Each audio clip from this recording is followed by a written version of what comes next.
सद्गुरु चरण को करूं सप्रेम प्रणाम। अशुभ हरण मंगल करण धन श्री देव चंद्र जी नाम। श्री प्राणनाथ निज मूल पति श्री मेहराज सुना।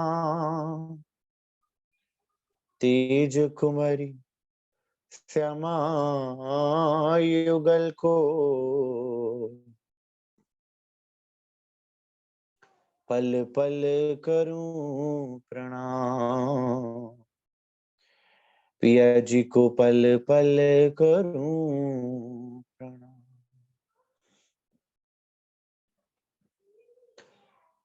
प्रथम लागू दो चरण को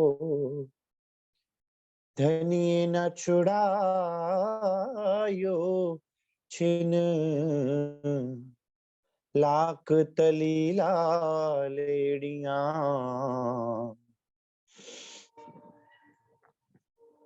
मेरे जीव के ही जीवन,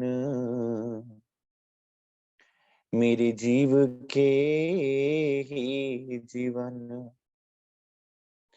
इन पांव तले पड़ी रहूं धनी नजर खोलो बातुन।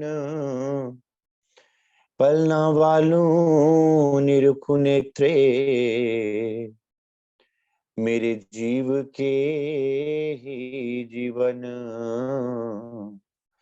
मेरे जीव के ही जीवन।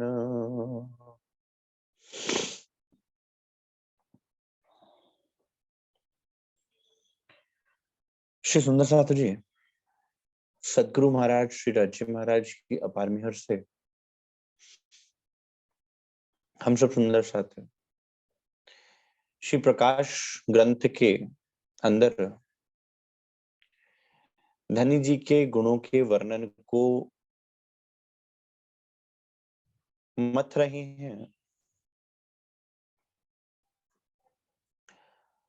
और गुण भी ऐसे सुंदर साथ जो हृदय के अंदर बिना कलम के लिखे जा रहे हैं।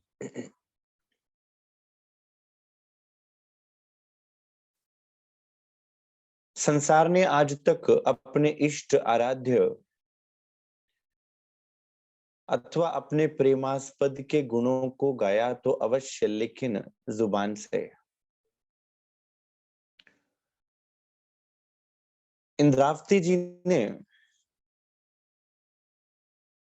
उन गुणों को हृदय पर लिखा सुंदर साथ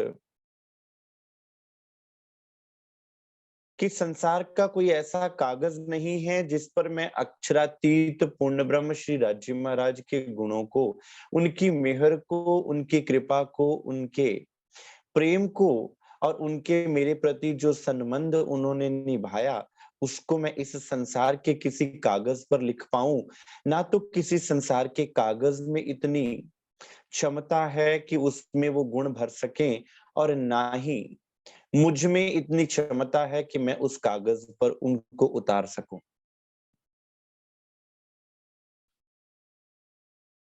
यह है प्रेम की पराकाष्ठा। आप पूछें वो प्रेम कैसा है सुंदर साथ? वो प्रेम ऐसा है कि वो प्रेम के लिए संसार की सभी वस्तुएं, संसार की सब चीजें छोटी पड़ जाती हैं। कल ही एक प्रश्न था कि अतिशयोक्ति क्यों है वाणी में?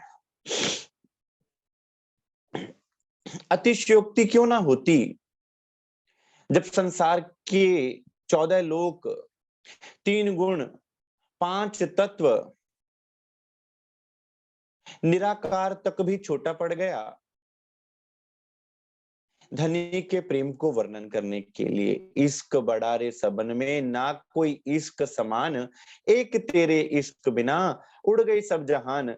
जब सारा संसार ही छोटा पड़ गया उस प्रेम के लिए, उस प्रेम को धारण करने के लिए, उस प्रेम का वर्णन करने के लिए जुबान थक गई, जीव थक गया, पिंड पीछे पड़ गया, ब्रह्मांड पीछे रह गया, तो फिर वर्णन कहां से होता? वहां के दिल से। जुबान कहां की हुई सुंदर साथ? ये रसना श्यामा जी की पिलावत रस रब का। क्योंकि संसार की जुबान से धनी के प्रेम का, धनी की लीला का वर्णन करना संभव ही नहीं हो सका, ना ही हो सकता था। इसलिए किनकी रचना के द्वारा सुंदर साथ ये रस प्रवाहित हुआ है? श्री श्यामा जी की रचना से ये रस प्रवाहित हुआ है। इसलिए आज जब हम संसारिक बुद्धि से इसको सुनते हैं, संसारिक मन से इसको विचार करते हैं, संसार के अनुसार इसको तोलते हैं, तो हमें लगता है कि ये अतिशयोक्ति है। क्यों? क्योंकि मन और बुद्धि से परे की बात है। लेकिन वर्णन करने वाला भी परे का, और जिसको सुनाया जा रहा है वो भी परे का। पारवतन जो सुहागनी ताकी, नेक कहूँ पहचान, जो कदी भूली वतन, जो कदी भूली वतन, तो भी नजर तहाँ निदान। पारवतन जो सुहागनी।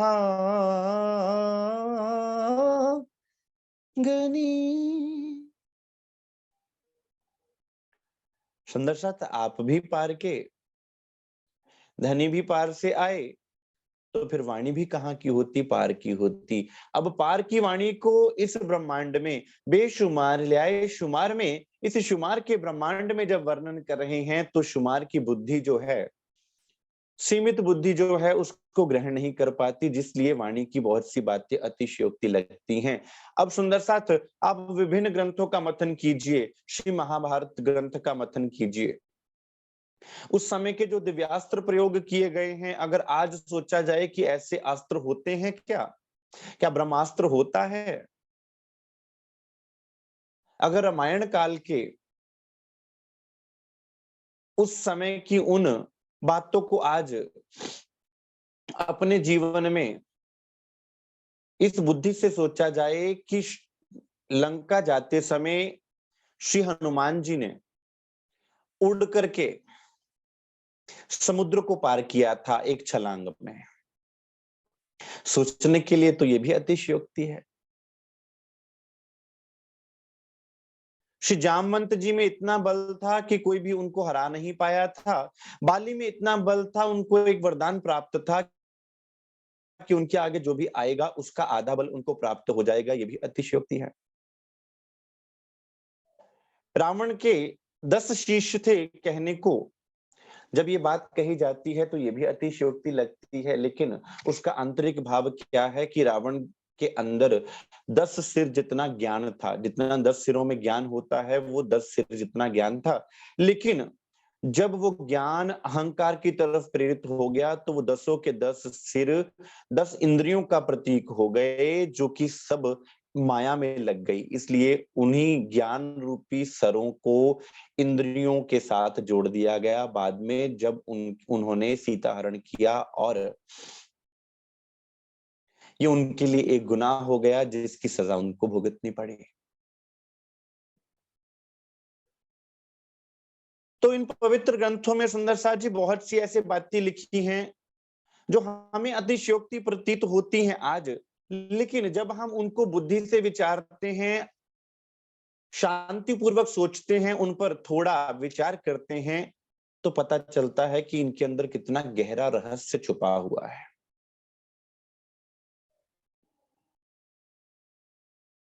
इसलिए कहा विचार विचार विचारिए। सुंदर साथ एक बार नहीं, विचार करना पहले मन से, मन बुद्धि से, फिर जीव के अंतःकरण में बसाकर, और फिर आत्मा से। तब तुम इस रस तक पहुंच पाओगे। सरकार श्री फरमाया करते थे, जेडम लाभम तेडम जोखम, कि सुंदर साथ जिस जिस लाभ की तरफ तुम जाते हो ना, संसार में भी कोई एक व्यक्ति, कोई माली होता है ना, तो अगर वो बाग की रखवाली करता है, आम के बाग की रखवाली करता है, तो जब आम के बाग में आम उग आते हैं तो वो आसपास बाड़ लगा देता है। अब आम तोड़ना है तो आप जब उस बाड़ को घुसकर निकलोगे बाड़ में से, कपड़े फंसेंगे, कांटे चुभेंगे, फिर पेड़ पे चढ़ोगे कभी गिरोगे, तब जाकर उस आम की प्राप्ति होगी। फिर जो रस प्राप्त होगा उस आम से, फिर वो रस लेने वाला जानता है कि वो आम किस प्रकार से प्राप्त हुआ है। ये तो है एक संसार के एक फल को प्राप्त करने के लिए, और हम चाहते हैं परमात्मा के हृदय के प्रेम का फल प्राप्त करना। इसलिए सुंदर साथ वाणी को मथने के लिए कहा गया, अन्यथा मथने के लिए ना कहते। ए सतवाणी मथ के, क्योंकि मथा किस चीज को जाता है सुंदर साथ जी, जिस चीज के अंदर कुछ छुपा हुआ है लेकिन अभी जाहिर नहीं हुआ है। जैसे दही के अंदर मक्खन छुपा हुआ है, दूध के अंदर मक्खन छुपा हुआ है, लेकिन वो आपके समक्ष नहीं है। को मथोगे तो मथने से वो मक्खन बाहर आ जाएगा, अर्थात सार निकल आएगा, और असार अर्थात जो लस्सी होती है वो पीछे रह जाएगी। इसलिए मथने के लिए कहा, अन्यथा मथने के लिए कहते ही ना। और अपन सुंदर साथ क्या कर रहे हैं, इस वाणी का मथन कर रहे हैं सुंदर साथ, अपने मन की मथनी से, मन को मथनी बनाकर अपने चित्त के अंदर इस वाणी को धारण करके, चित्त के अंदर क्या होता है, स्टोरेज हाउस। ये वाणी को कहाँ स्टोर करना है, सदगुरु के वचनों को कहाँ स्टोर करना है, अपने चित्त में। फिर मन की मथनी चलानी है, सोच विचार बुद्धि की, सुंदर साथ, तब जाके इन बातों के भेद समझ में आते हैं।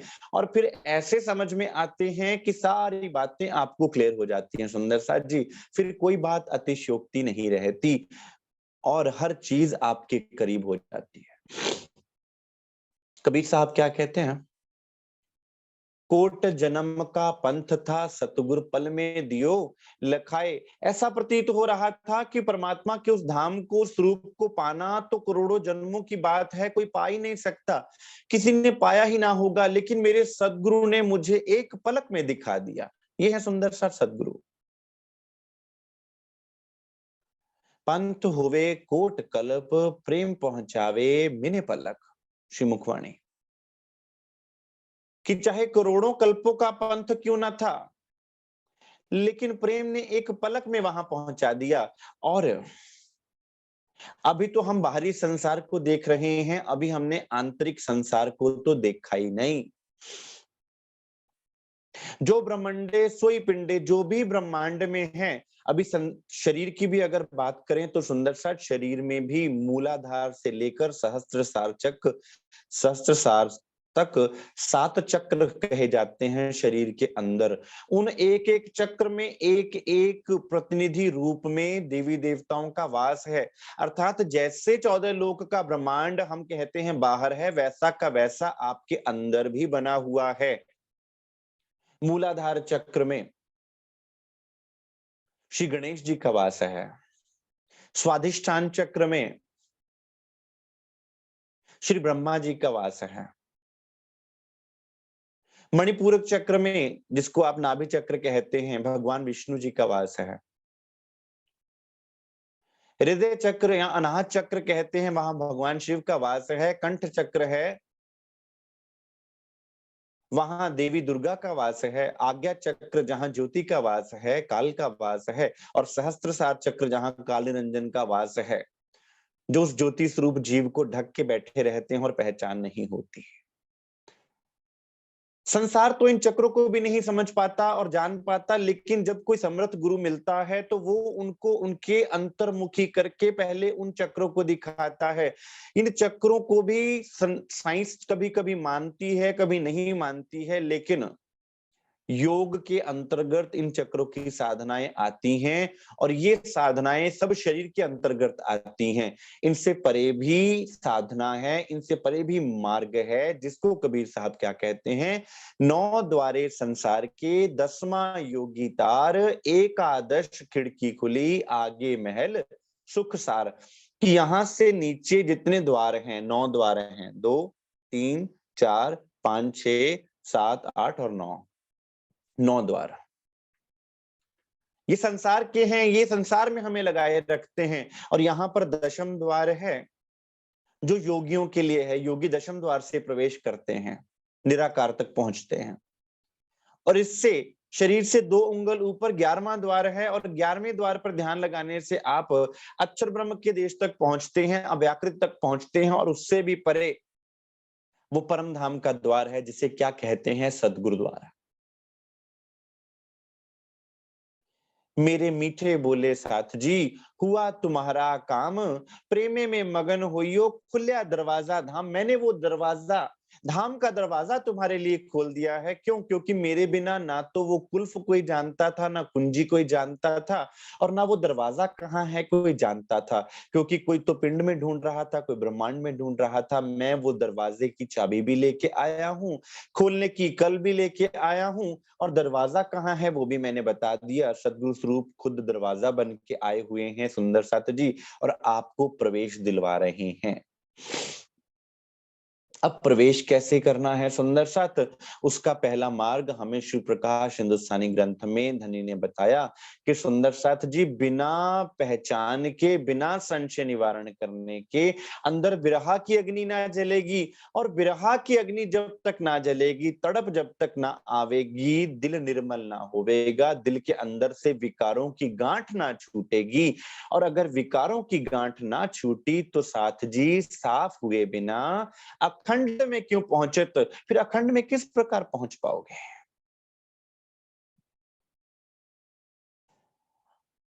अब विरह की प्रचंड अग्नि ज्वलित तो हो जाती है सुंदर साथ, दिल तड़पता है धनी के दर्शन दीदार करने के लिए कि हे धनी, एक बार आपके नूरानी नूरमयी मुखारविंद के मुझे दर्शन हो जावे, एक बार आपके चरण मेरे हृदय में आ जावे, तब क्या होवे।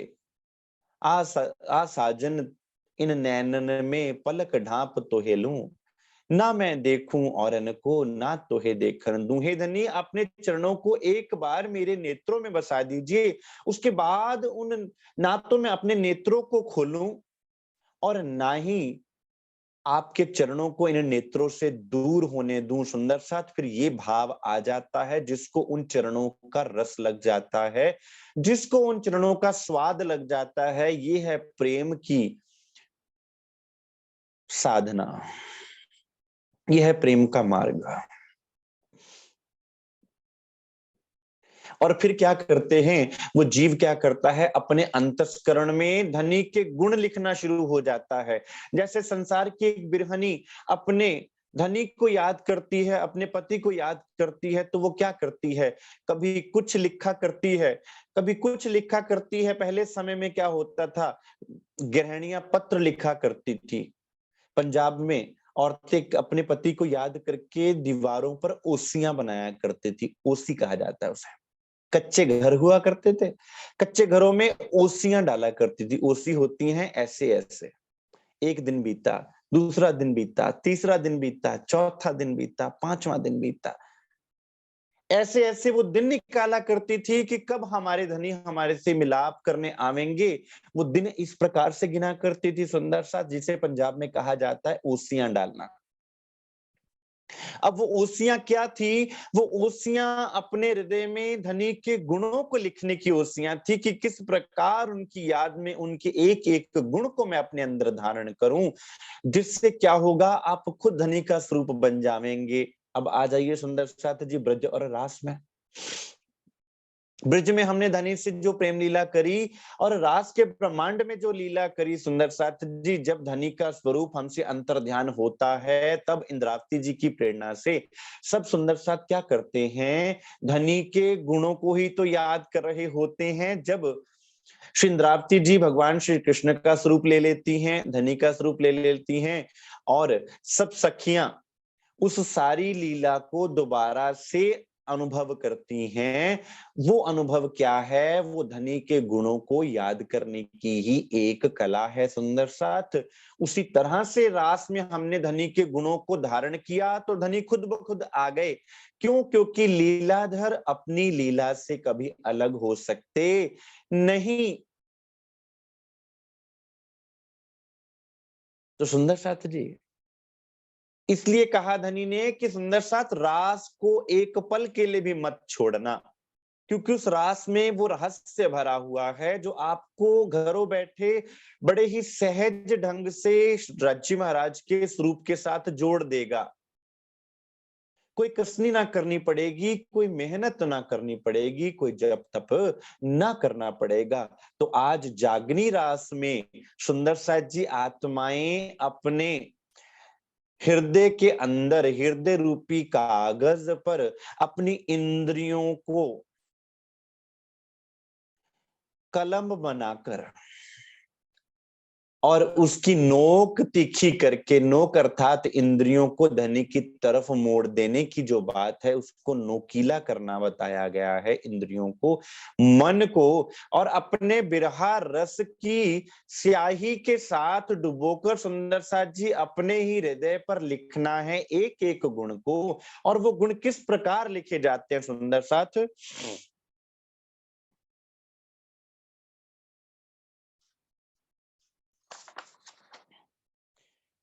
प्रथम एकड़ा करूं एक चित, लगता मींडा धरूं भिलत। मेरे हाथ अक्षर कुसादे ना होए, मैं डरूं जानो मिले ना दोए। सबसे पहले मैंने अपने चित्त को एकाग्र किया। तो सुंदर सा चितवनी में क्या किया जाता है? सबसे पहले अपने चित्त को ही तो एकाग्र किया जाता है। सरकार श्री फरमाया करते थे सुंदर साथ, वाणी मथन के लिए बैठो, चिंतन चितवन के लिए बैठो, या चर्चा में बैठो तो एकाग्र चित्त होकर बैठो। क्यों? क्योंकि ये वाणी सुनोगे तो कानों से, लेकिन ग्रहण कौन करेगा? चित्त। चित्त के विखे लीजिए। चित्त इन चीजों को अपने अंदर ग्रहण करता है और स्टोर करता है, इसलिए चित्त को एक तरफ लगाना जरूरी है। अगर आपका चित्त, अर्थात बैठे आप यहाँ हैं और आपका चित्त की बातें आपके आगे कुछ और चलती जा रही हैं कि हमारे घर में सिलेंडर खत्म हो गया, या हमने ये कार्य करना था, या वो कार्य करना था, जब ये बातें दिल में घूमती रहेंगी, चित्त में घूमती रहेंगी, तो ये बात धनी की आपके चित्त में घर ना कर पाएगी। तो फिर चितवन किस प्रकार हो पाए?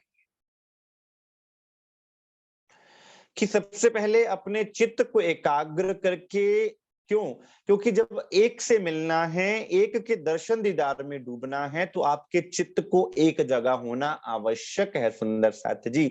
जिसको धनीश्री देवचंद्र जी ने अपनी बीतक में भी बताया कि सुंदर साथ जी, चितवनी में चित्त को एकाग्र करना अति आवश्यक है। और आज जब एकाग्र करने की बात आती है तो सुंदर साथ हमारे मन की दो चीजें हैं, एक सुरती और एक निरति, जो मन को भटकाए रखती हैं। सुरती सारे संसार में खोई रहती है, जो निरति को नियंत्रित नहीं होने देती। सुरती बोलते हैं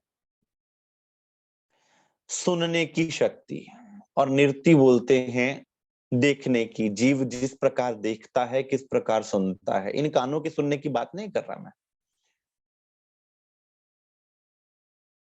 तन थिर, मन थिर, पवन थिर, सुरत निरत थिर होए, कहे कबीरता पलक की कल्पना पावे कोय।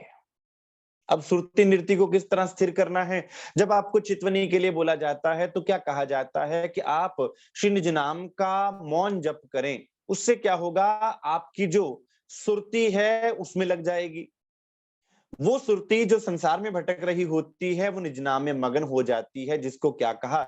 श्वास श्वास निज नाम जपो, वृथा श्वास मत खोए, ना जानो इन श्वास को आवन होए ना होए। आपकी सुरती श्वास में क्या बसा हुआ है? आपका निज नाम बसा हुआ है। तो आपकी सुरती कहाँ लग गई? निज नाम में। और नृत्य, नृत्य अर्थात दर्शन करना। आप सद्गुरु स्वरूप को अपने अंदर जब निहारते हैं सुंदर साथ जी, तो आपकी नृत्य उसमें लग जाती है, तो आपका मन व्यस्त हो गया। अब मन आपको तंग नहीं करेगा, अब मन आपको इधर उधर नहीं उलझाएगा। क्यों? क्योंकि मन की दोनों वृत्तियां सुरति और नृत्य अपने अपने काम में लग गई। अब आप बड़े ही आराम से धनी के स्वरूप के दर्शन दीदार कर सकते हैं। प्रथम एकड़ा करूं एक चित्त, अपने चित्त को एकाग्र करके मैंने एक लिखा। क्यों? क्योंकि जब तक मैं हृदय में एक ना लिखूंगी, उससे आगे कुछ हो ही नहीं सकता सुंदर साथ।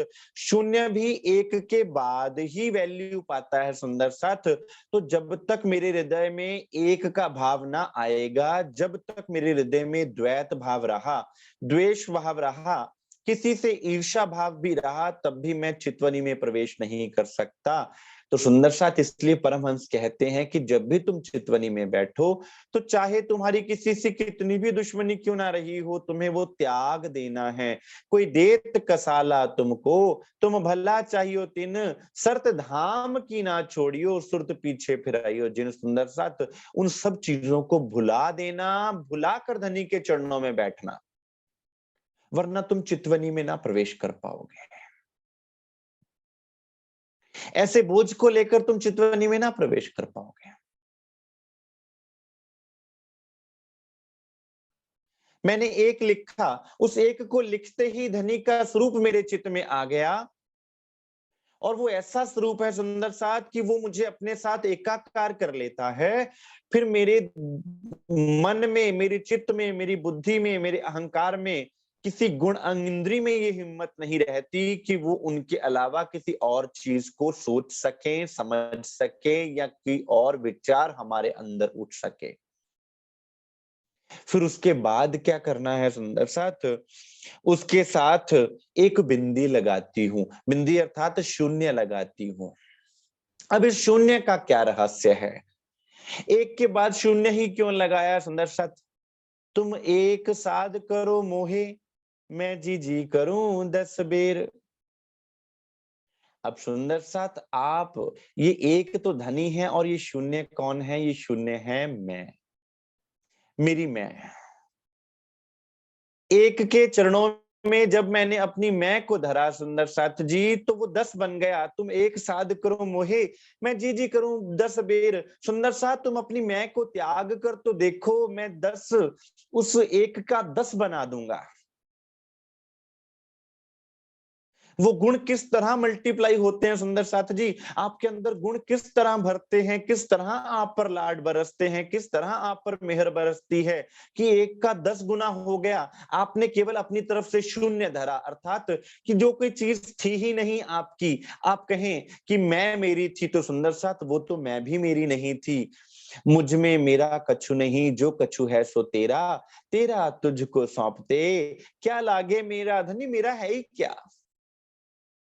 वो शून्य भी मेरा नहीं, मैं तो कुछ भी नहीं हूं।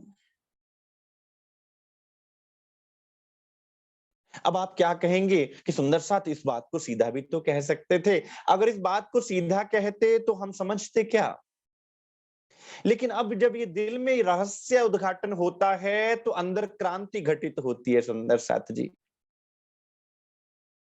अगर सीधा हम कह देते कि तुम शून्य हो, तो हमें बुरा लगता कि हम तो शून्य नहीं हैं। हम खुद को शून्य मानते ही कैसे? लेकिन धनी ने वाणी में इस तरह से वर्णन किया कि हमें शून्य की उपाधि भी दे दी, और ये भी कह दिया कि तुम्हारे शून्य के लगने से वो एक 10 बन गया।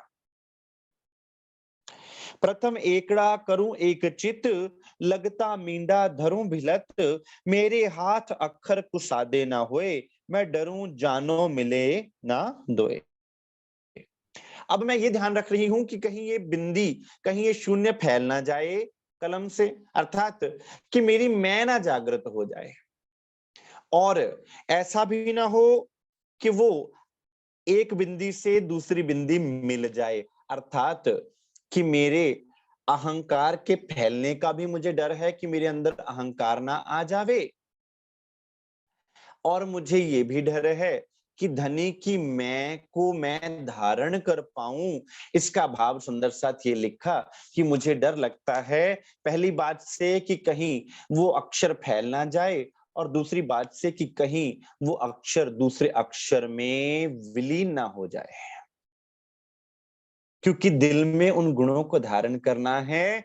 तुम एक साध करो मोहे, मैं जी जी करूं 10 बेर, तो 10 बेर ही क्यों कहा सुंदर साथ, कि सुंदर साथ तुम एक तरह से अपने आप को समर्पण करो, मैं 10 बार उसको 10 गुना कर दूंगा। अब आप चलेंगे 10 गुना चलेगा आगे, एक एक शून्य लगता जाएगा, 10 गुना होता जाएगा, 10 से 10, 10 से 10, 10 से 10 गुना होता जाएगा सुंदर साथ जी। 10 के साथ एक लगा तो 100 हो गया सुंदर साथ, 100 के साथ एक लगा 1000 हो गया, 1000 के साथ एक लगा 10,000 हो गया। इस तरह से एक्सपोनेंशियल राइज होता है। इसको क्या कहा, मेहरें पल में बढ़े कोट गुणी, कि सुंदर साथ मेहर ऐसे नहीं बढ़ती कि एक एक कदम बढ़ती है, मेहर तो करोड़ों गुना बढ़ती है। इस तरह से एक्सपोनेंशियल राइज आता है। हमने धनी को पहचाना है क्या सुंदर साथ,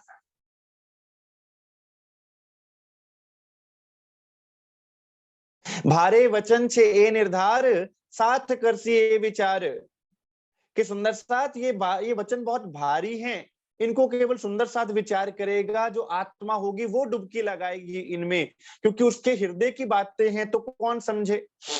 संसार में भी एक पति पत्नी की बातें कोई तीसरा व्यक्ति नहीं जान पाता, वो इशारों में भी बात करें तो वो तीसरा व्यक्ति नहीं समझ पाता कि ये कह क्या रहे हैं।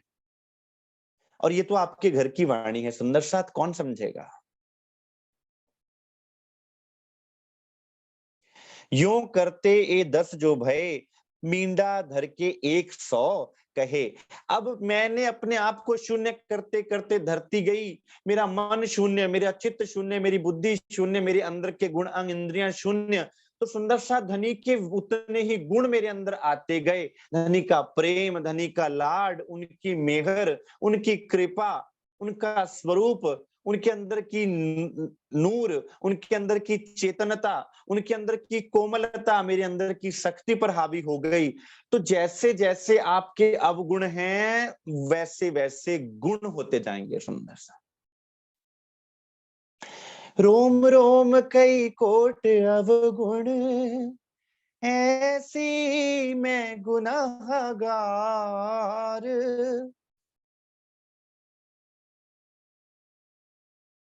मैं तो ऐसी गुनहगार हूं कि मेरे एक रोम में कई कई करोड़ों गुना ज्यादा अवगुण हैं, और धनी के गुण ही गुण हैं।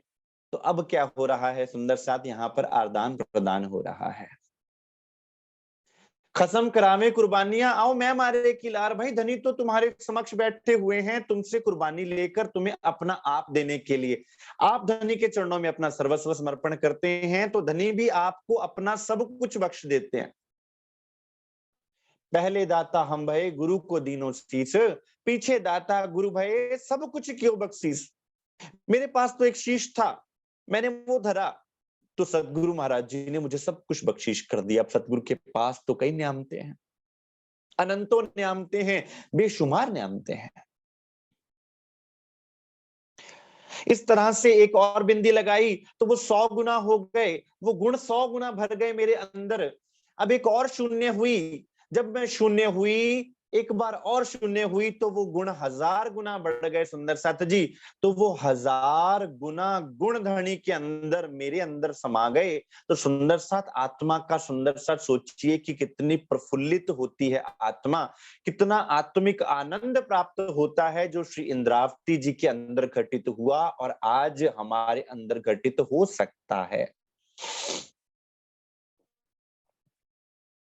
इस तरह जितना जितना शून्य होते गए, जितना जितना हम नाचीज होते गए सुंदर साथ, उतने उतने धनी के गुण भरते गए। अब साथ साथ शून्य लगाते जा रहे हैं। हमें क्या लगता है कि इंद्रावती जी शून्य पर शून्य लगा रही हैं। अपने हृदय में खुद को शून्य बनाकर धरना और धनी की नजर में उठ जाना सुंदर साथ, ये है प्रेम की अवस्था, ये है प्रेम की कला, ये है बिरहा का मार्ग सुंदर साथ। बिरहा आपको जीरो करके आपके हीरो को आपके हृदय में भर देता है।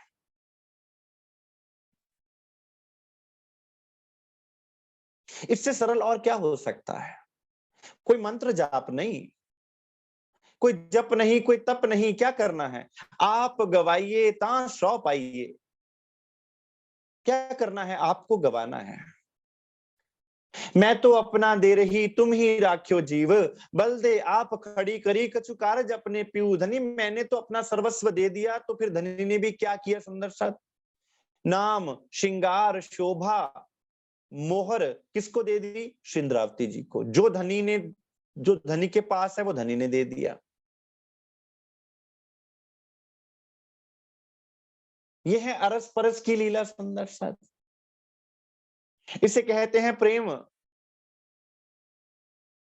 परम धाम की लीला में सुंदर साथ श्री राज्य महाराज रूहों को हमारे से कोट गुना अधिक प्रेम करते हैं, और रूहें श्री राज्य महाराज को अपने आप से कोट गुना प्रेम करते हैं। क्यों? क्योंकि परम धाम में तू ही का भाव है, मैं का भाव ही नहीं है, क्योंकि एक है।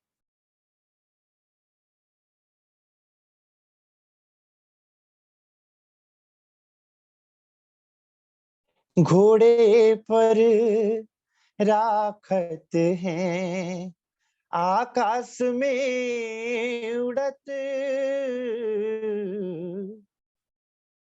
कोई कहे पिया पिया, कोई कहे तू ही तू।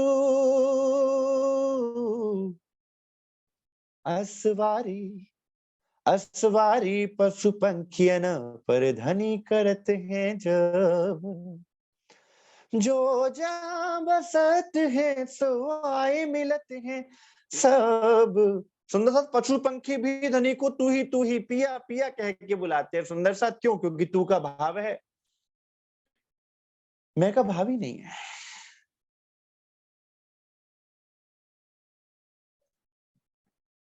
इस तरह सुंदर साथ एक एक शून्य धरते जाओ तो करते करते गुणों की गिनती अंदर बढ़ती जाएगी। और ये तो यहाँ के गुणों की गिनती है सुंदर साथ। यहाँ पर 5 तनों में धनी ने जो लीला करी हमारे लिए, ये तो उनके गुण है सुंदर साथ। अभी तो अनंतो गुण परम धाम से धनी हमारे पे कृपा करते जा रहे हैं। उसका कोई तो पारावार ही नहीं है सुंदर साथ जी, उसको तो लिखा ही नहीं जा सकता, किसी गिनती में गिना ही नहीं जा सकता। लेकिन उस पर विचार करके समझकर उसको दिल में बसाया अवश्य जा सकता है। जिसका समय आज है, अभी है, यही है, तो उसके लिए हृदय से क्या निकलता है? एक प्रेम भीना शुक्राना। कि धनी हम उसका बदला तो नहीं दे सकते, लेकिन उसका शुक्राना तो कर सकते हैं, दिन रात सुबह शाम।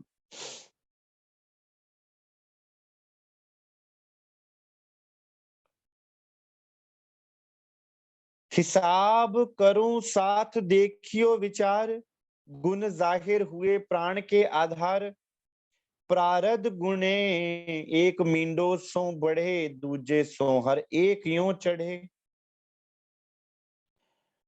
सुंदर साथ मैं तो उस बेशुमार को हिसाब करते हुए भी इतनी अद्भुत रस को प्राप्त कर रही हूं, जिसका अनुभव मैंने किया वो आप अपने हृदय में कर सकते हैं। कि इनका हिसाब करने में भी आप को कितना सुख प्राप्त होवेगा, ये विचार करने के बाद आप अनुभव करेंगे। क्योंकि ये किसके गुण हैं सुंदर साथ? ये किसी व्यक्ति के गुण नहीं है, ये मेरी आत्मा के धनी के गुण हैं, जो मेरे हृदय में ही विराजमान है। और विडंबना ऐसी कि मैं हृदय में बैठे हुए प्राणाधार को देख ही नहीं पा रही थी। आज सदगुरु महाराज जी की कृपा हुई तो मुझे अपने हृदय में बैठे हुए मेरे प्राणपति, मेरे प्राणनाथ, जब मुझे उनकी झलक मिली, जब मुझे उनसे उनकी नजदीकियों का एहसास हुआ, जब उनका एहसास मुझे अपने जीवन में होना प्रारंभ हुआ, उनकी कृपाओं का, उनकी मेहर का, तो मेरा जीवन एक उत्सव बन गया, एक आनंद घटित हो गया, मेरे अंदर छलांग लग गई, एक क्रांति घटित हो गई। इतना अद्भुत मैंने ये विचार करके देखा सुंदर साथ कि एक बिंदी धरती हूं तो वो कितना आगे बढ़ जाती है वो कृपा। सुंदर सा धनी की कृपा की चिंता मत कीजिए। हमें चिंता ये रहती है कि राज्य महाराज हम पे कृपा करेंगे कि नहीं करेंगे। सुंदर सा तो उनकी कृपा तो करोड़ गुना बढ़ती जाएगी। बात तो अपने को शून्य करने की है कि जिस दिन तुम शून्य धरोगे वो और कृपा कर देंगे, अगला शून्य धरोगे तो तुम और कृपा कर दोगे, तुम वो और कृपा कर देंगे।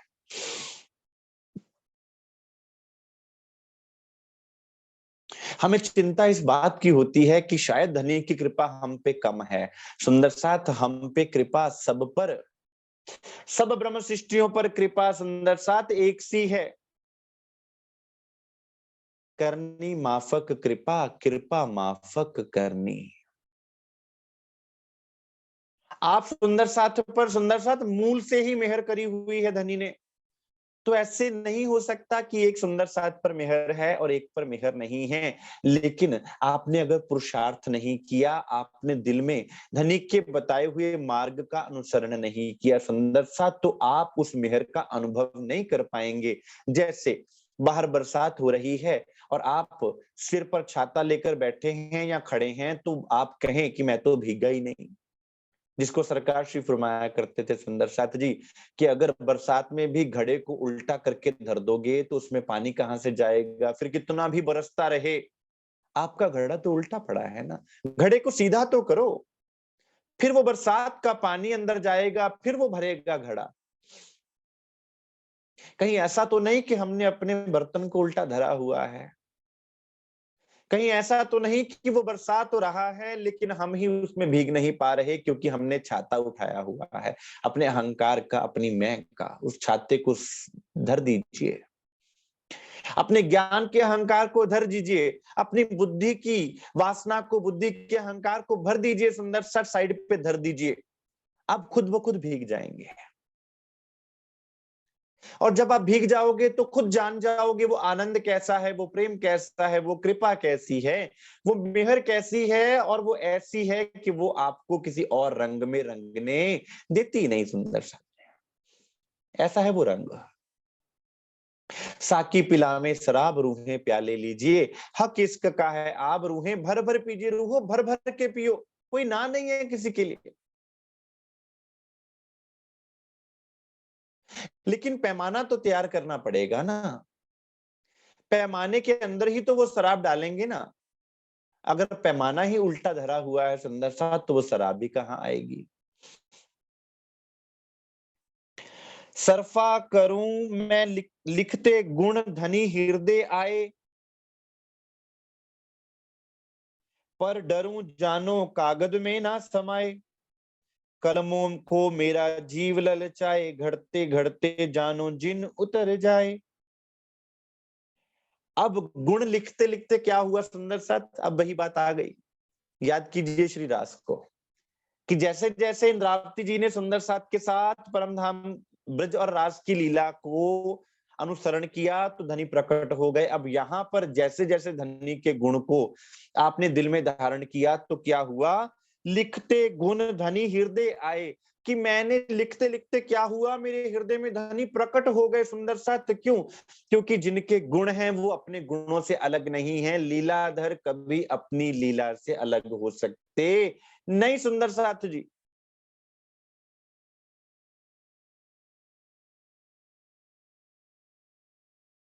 अब मुझे चिंता क्या सता रही है कि कहीं ऐसा ना हो कि मेरा जीव, मेरी कांच का कुप्पा फूट जाए, कि मेरा जीव तो पात्र ही नहीं था इन सुखों को लेने का। क्या मेरे जीव में इतनी पात्रता थी कि धनी की उस निज स्वरूप को मैं पा सकती? क्या मेरे जीव में ऐसी औकात थी कि वो धनी के उस निज धाम को अपने हृदय में देख देख पाती?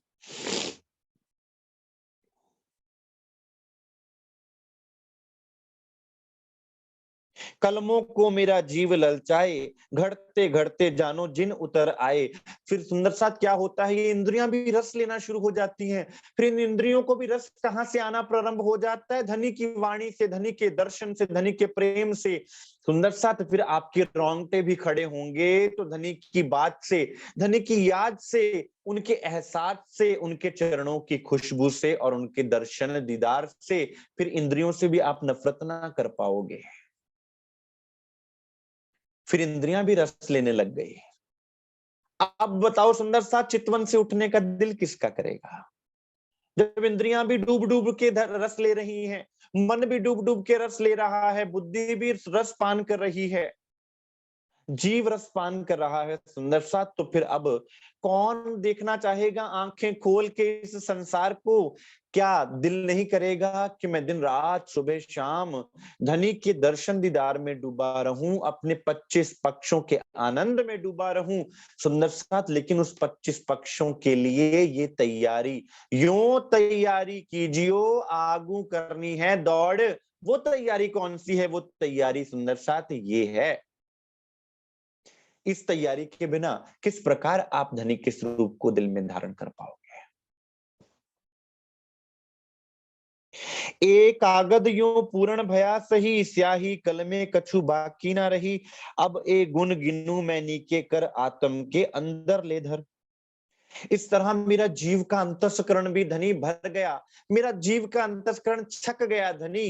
अब तो 14 तबक में मुझे आपका स्वरूप नजर आ रहा है धनी। अब तो ए दो तन कदम तले, आत्म पर आत्म। आप सुंदर सा पूछेंगे कि ये जीव पहली विष्ट में बैठने का अधिकारी कैसे बन गया? पहली विष्ट में, जहां पर सब पूजे प्रतिबिंब तुम्हारे। इस तरह से सुंदर साथ कि जैसे जैसे धनी के गुण आएंगे तो जीव आत्म स्वरूप से पर आत्म स्वरूप होवेगा सुंदर साथ। जो जो पर आत्म के अंदर सुख है वो ये जीव अनुभव में लेना प्रारंभ कर देगा सुंदर साथ जी। तो फिर अंतर क्या रहेगा? इसलिए तो इस जीव को कंचन रूप बना दिया सुंदर साथ, हंस रूप बनाकर आपको पहली बहिष्ठ में अखंड करा। वो पहली बहिष्ठ का पात्र तभी तो बनेगा सुंदर साथ जब ये गुण उनके अंदर आवेंगे, तभी तो वो पवित्रता की पराकाष्ठा तक पहुंच जाता है। हे धनी, मेरे हृदय के अंदर इतनी भराइश हो गई, मेरा हृदय अंदर से इतना प्रफुल्लित हो गया है, अब मेरे अंदर विरह नहीं बचा। क्यों? क्योंकि आपके प्रेम का रस हो गया। विकारों की अग्नि को कौन समाप्त करता है? विरह की अग्नि। और विरह की अग्नि को कौन शांत करता है? दर्शन दीदार की अग्नि, धनी के प्रेम की अग्नि। हक इश्क आग जोरावर, जिनमें मोमिन बसत।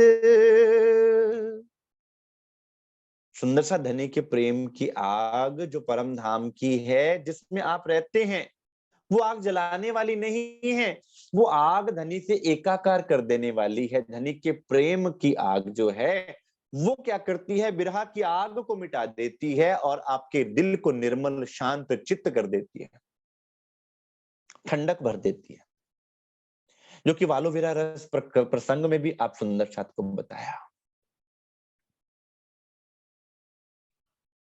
अब मेरे अंदर बिरहा नहीं बचा, बिरहा का रस सूख गया और क्या हो गया? मेरा जीव अभागी से सुहागी हो गया। अब ये जीव भी सुहागिन का श्रृंगार करके बैठा हुआ है। अब ये जीव भी धनी के चरणों में क्या कह के अर्जी लगाता है? पिया जी तुम हो तैसी कीजियो, मैं अर्ज करूं मेरे पीयू जी। जीव बोल रहा है सुंदर साथ मेरे पीयू जी, जबकि जीव के पीयू नहीं है सुंदर साथ, लेकिन अब जीव के भी पीयू।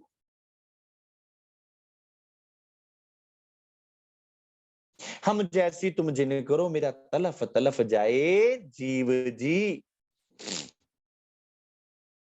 धनी अंतर करना नहीं जानते, जीव है, ईश्वरी है, ब्रह्म है, वो अंतर करना नहीं जानते। वो तो प्रेम का स्वरूप है, सब पर प्रेम लुटाने वाले हैं सुंदर सा। आप कहें कि अगर कोई जीव प्रयास करेगा तो उसको धनी अपने दिल का प्रेम देंगे, देंगे, अवश्य देंगे, पहली बहिष्ठ में स्थान देंगे सुंदर साथ। क्योंकि धनी के दिल में किसी के लिए अंतर है ही नहीं सुंदर साथ, उनका दिल तो बहुत विशाल है, वो तो सबसे प्रेम करने वाले हैं एक जैसा। अंतर तो उनके दिल में हो, पार्शियलिटी तो वो करें जिनके दिल में द्वेष भाव हो, द्वैत भाव हो।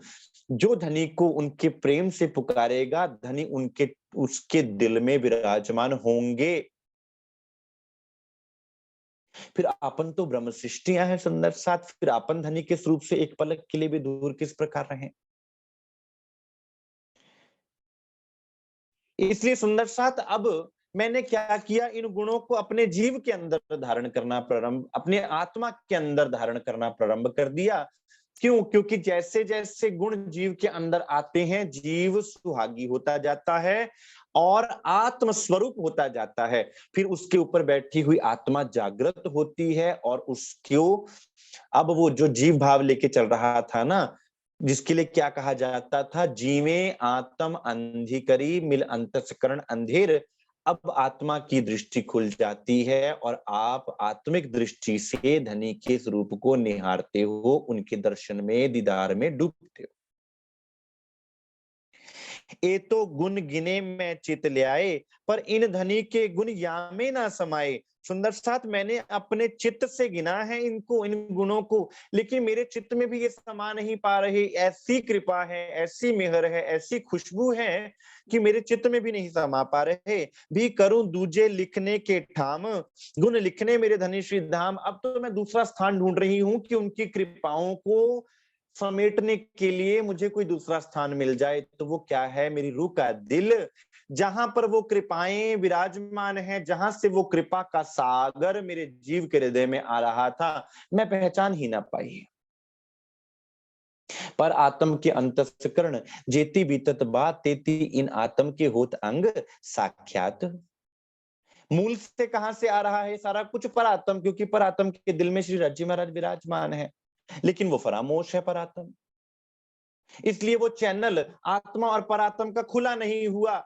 इससे क्या होगा? आत्म और परात्म का चैनल खुल जाएगा बीच में, और जब चैनल खुल गया तो पर आत्म के अंतस्करण में जो भी सुख हैं वो सारे आत्मा के अंदर आ जाएंगे। सुंदर साथ तो फिर यहीं बैठे बैठे आप परम धाम को भी देखोगे, यहीं बैठे बैठे आप धनी के स्वरूप को भी निहारोगे, और सब सुख परम धाम के आप आठों सागरों के यहां बैठे बैठे लेवोगे।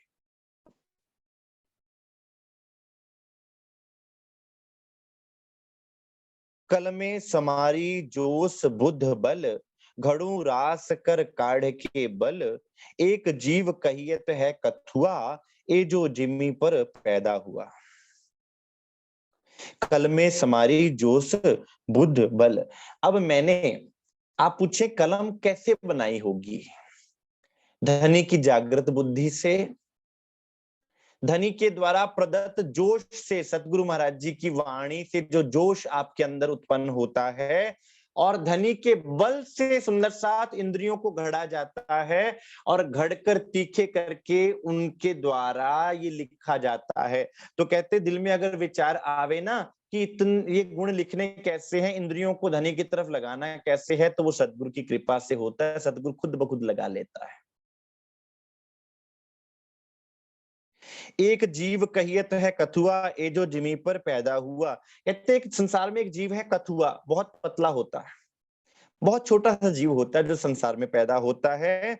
वो बहुत छोटा महीन होता है, कई बार तो दिखाई भी नहीं देता। कथुआ के पांव का गुण जेता भाग, कलमों की टांक में देखी चीर लाग। इन अनियों आंख लिखे यों कर, ए जेता कागज एती बेर फेर फेर। अब उस कछुए रूपी जीव, जो बहुत छोटा जीव है, उसका पैर कितना छोटा होगा, उतने इनके अंदर सुंदर साथ अपने गुण अंग इंद्रियों को मैंने उतना मिहीन कर दिया। उतने गुण भरने से, अंदर जोश आने से, अंदर बल आने से, धनी की कृपा से मेरे अंदर की गुण अंग इंद्रियां इतनी मिहीन हो गई कि सुई के नाके से भी निकलना उनके लिए मुश्किल नहीं था। सुंदर साथ जी, और फिर उसको कंपेयर किया गया कछुआ के पैर के साथ। कछुआ एक बहुत छोटा जीव होता है। सुंदर साथ आपने भी देखा होगा, अगर श्रीमुखवाणी या किताबें देखी हो, किताबों में एक बहुत छोटा सा कीड़ा होता है कछुआ, वो बड़ी मुश्किल से दिखाई देता है, उसका पैर उससे भी छोटा होता है। तो मैंने अपने इंद्रियों को कितना छोटा कर दिया होगा, सुंदर साथ खुद विचार कर लो।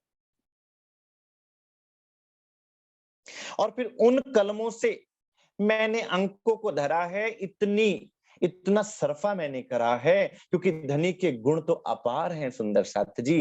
तो ये सरफा करने से लिखे जा सकते हैं, ऐसे नहीं लिखे जा सकते। यूं लिख लिख के मैं गिने गुण, पर मेरे धनी के गुण हैं अति घन। मैं लिखती जा रही हूँ और गाती जा रही हूँ उन गुणों को, मेरे अंदर भरता जा रहा है मेरा हृदय, उससे भराइश होती जा रही है, उस प्रेम रस से, उस आनंद के रस से।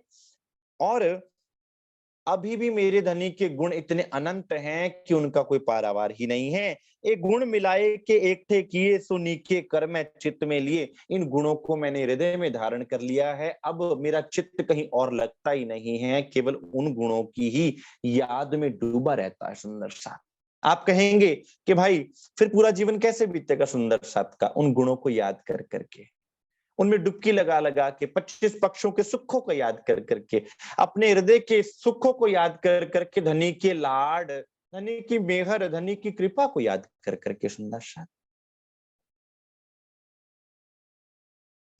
जीव मेरा बड़ा वतनी पात्र, अजू जीव जाने ए लिप्स मात्र। अब मेरा जीव सुंदर साथ, जिस हृदय में धनी विराजमान होते हैं सुंदर साथ, जिस हृदय में सागर आ जाएगा, सोचो फिर वो दिल कितना बड़ा हो जाएगा। मेरे जीव को धनी ने पात्र, ऐसा पात्र बना दिया है कि अब उसको क्या लग रहा है कि मैंने तो कुछ लिखा ही नहीं, अभी तो धनी के गुण अपार हैं। जब आप उस स्वरूप के दर्शन दीदार में डूबते हैं सुंदर साथ, जब आप उसके प्रेम से, वो प्रेम आपको छू जाता है, जब वो रस की बूंद आपको मिल जाती है, तो अनुभव होता है कि मैं तो कुछ हुई नहीं, मैंने तो धनी के गुणों को ना लिखा, ना गाया, ना बोला, कुछ भी नहीं किया। अजू जीव जाने ये लिखा तुच्छ मात्र, मैंने तो कुछ भी नहीं लिखा। गुण तो बाकी भरे भंडार, धनी तो गुणों से भंडार भरे हुए हैं, तुम गुण भरे हो जाज। सोई भंडार गुण गिनू आधार। अब मैं क्या मगन हो गई धनी के गुणों को गिनने में, धनी की झांझरी के गुणों को, धनी की घुंघरी के गुणों को, धनी की झांझरी, घुंघरी, कांबी, कड़ला के गुणों को, धनी के एक एक वस्त्र आभूषण के अंदर कितने अनंत कोट गुण है सुंदर साथ, उनमें लग गई। और फिर रूह एक अंग से निकलेगी कैसे? अब जो श्रीमुखवाणी कहती है ना कि जो आशिक है वो धनी के एक अंग को छोड़ के दूसरे अंग तक नहीं जा सकता। क्यों नहीं जा सकता? क्योंकि धनी के एक एक अंग के गुण को लेते लेते लेते लेते लेते लेते शायद पूरी उम्र बीत जाए, लेकिन एक अंग के भी गुण वर्णन ना हो सके, उनके भी सुख लिए ना जा सके। सुंदर साथ,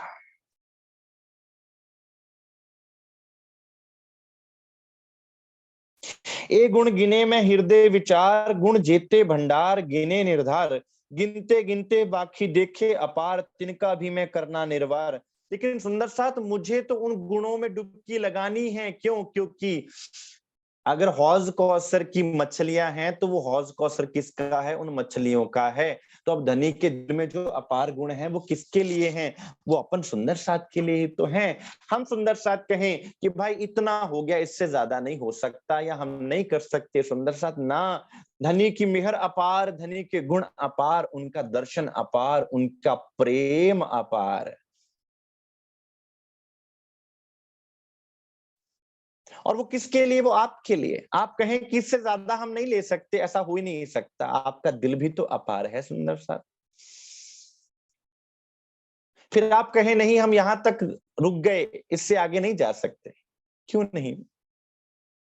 धनी के दिल में तो अनंतो सागर, अनंतो सुख है सुंदर साथ। फिर उनमें डुबकी लगाने के बाद तो फिर कोई अंत, वो तो बेअंत कहा जाता है, बेशुमार कहा जाता है।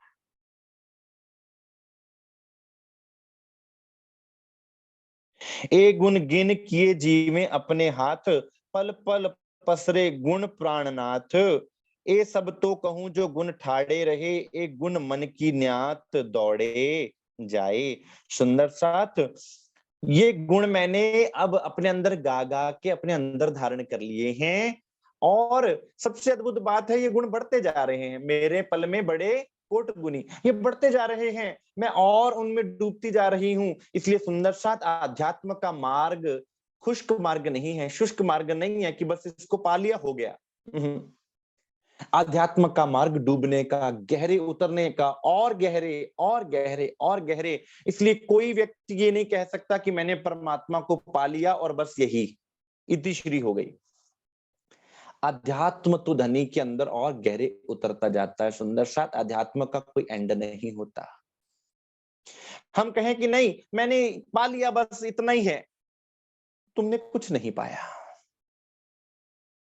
इंद्रावती जी तो कह रही है कि सुंदर साथ जी अभी गुण और बढ़ते जा रहे हैं, बढ़ते जा रहे हैं, मैं उनमें डूबती जा रही हूँ, डूबती जा रही हूँ। और हम किस प्रकार कह सकते हैं कि मैंने पा लिया, बस यही है।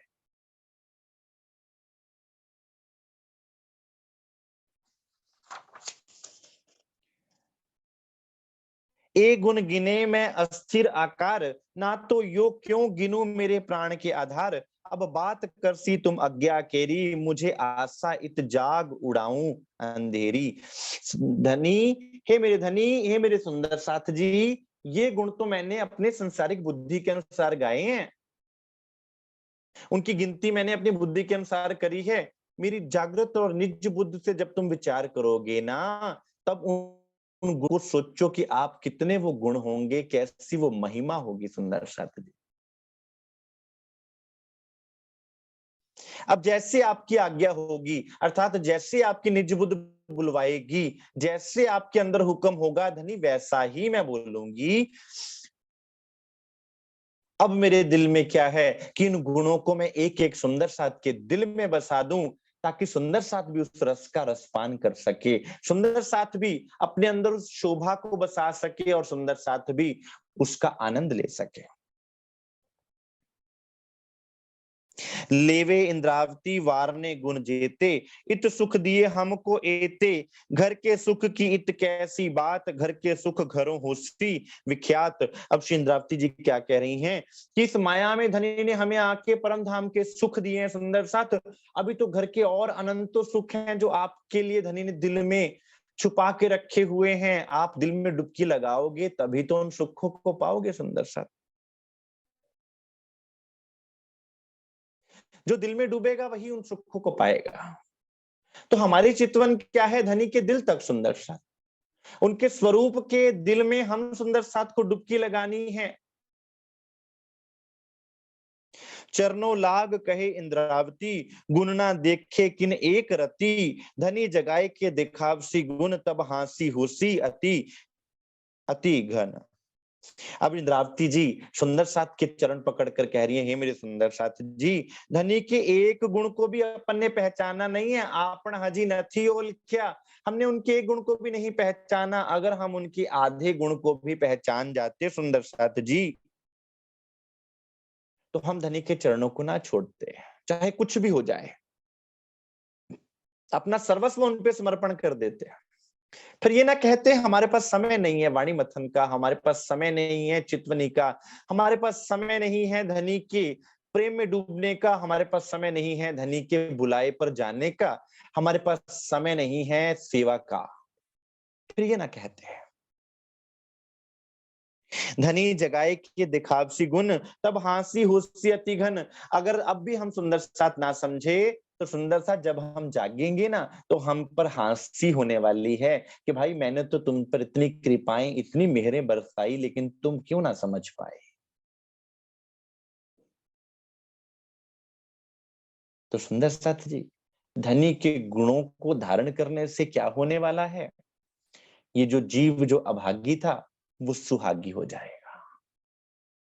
और सुहागी जो होता है, सुहागी किसको कहते हैं, जिसके धनी उनके पास होते हैं वही तो सुहागिन है, वो धनी के बिना रह नहीं सकता। तो वो किस तरह जीव अभागी से सुहागी होता है, वो करेंगे अगला प्रसंग। आज के लिए इतना स्वीकार कीजिए। बोलिए श्री प्राणनाथ प्यारे की जय, श्री सदगुरु महाराज की जय, सर्व सुंदर साथ की जय।